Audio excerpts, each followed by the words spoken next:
The bond market is actually turning quite volatile. Let's bring in Joe Tegay now of Equity Armor Investments. Joe, what's happening with bonds?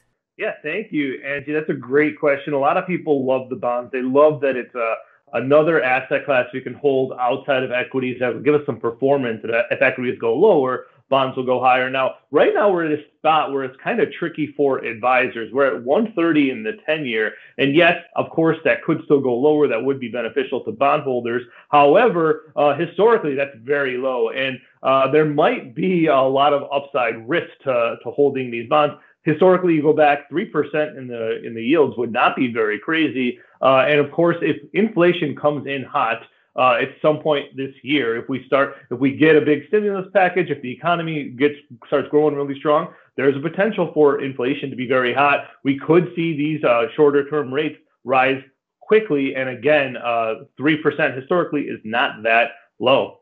Joe, this week we did see the VIX drop down to the 19 range. Is that a buy signal? Is that telling traders that this market has more room to the upside? That's a great question. Now, I think investors need to rethink how they're thinking about the VIX. The VIX is at 20. So far this year, that 2230 or excuse me, 2280. And so far this year, 20 has been kind of a floor for the VIX. And I'm not saying that floor is going to stay for a while. Of course, like you mentioned, it did dip below that 20 handle for a second. However, we need to accept that there's going to be higher levels of volatility. Just because of what I've said, the rates are so low that it's a volatile event. And of course, we have really high PEs. So that reduces the margin of error when we have earnings events for these stocks. So we're going to accept higher volatility because of those two things. And again, it's okay. The market can go higher with higher volatility. Great trader talk. Thanks so much, Joe.